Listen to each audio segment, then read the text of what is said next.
for welcoming us to this wonderful event. Founders at ASU. The next three panels are, of course, discussing founders and hearing from them themselves and hearing in their own words the challenges and obstacles. We're going to get started with emerging founders, so I'm going to introduce them one by one. All right, next up, Kanani Voegeli. She began her career in the nonprofit sector with an organization whose mission was to effect change in the Arizona education system through free market principles. She held the position of Director of Administration for 5 years and Marketing Director for 4.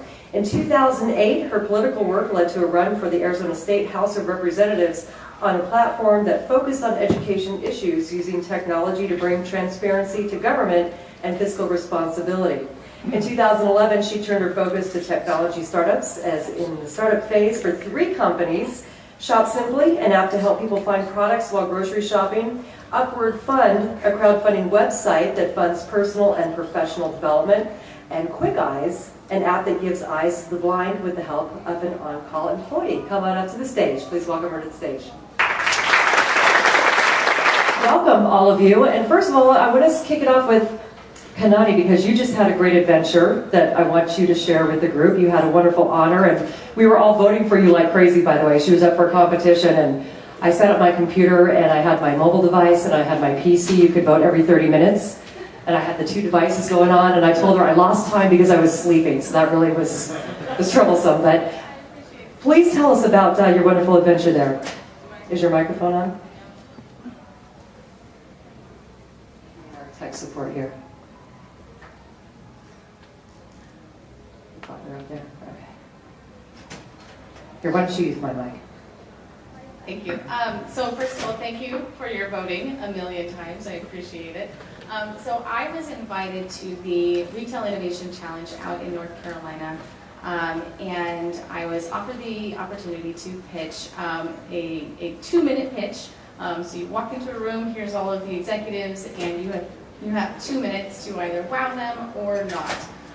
And my app is an app that helps people in the grocery shopping to find the location of products. And the purpose of this event was to help senior citizens in a retail environment, and they decided that that just was not going to help seniors at all. So we didn't win, which is okay. But what I took away from that, a couple of really key points. Number one, there are some resources here at ASU to help with pitch prep, which I didn't know about. And so if you are going to pitch for any reason, talk to either over at SkySong or here at ASU. They will listen to your pitch, have you go through the whole thing, and they'll give you pointers on what you could have done differently.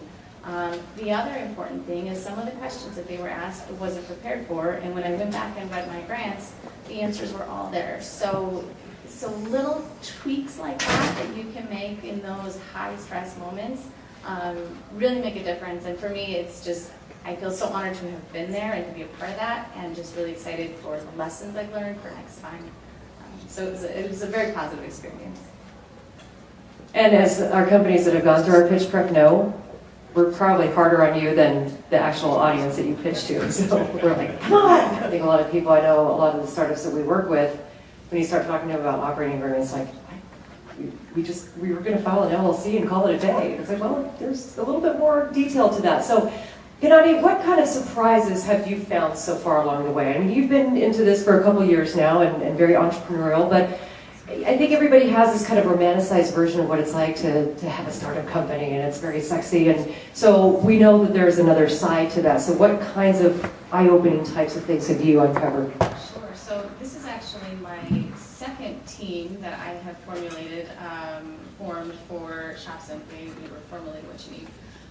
And the first team, everyone was excited, everyone was on board, and then you know, it just fell apart. And the surprise for me was, oh my gosh, I can't, like, am I the leader that can keep this together? How do I do this? And so it took some time, and I built a new team. And I mean, just today we were talking about that event over the weekend and how close that brought us and how incredible this experience is, and it's just night and day. And so the team, to me, from what it could be when it's not working and what it can be when it's a high-functioning group of powerful, excited people who are ready to just put in the work that it takes, it's just night and day. And when you have that, you know, that person that's not quite getting it to work, and you have that team, like, it's kind of harsh, but find those good people and leave the others behind.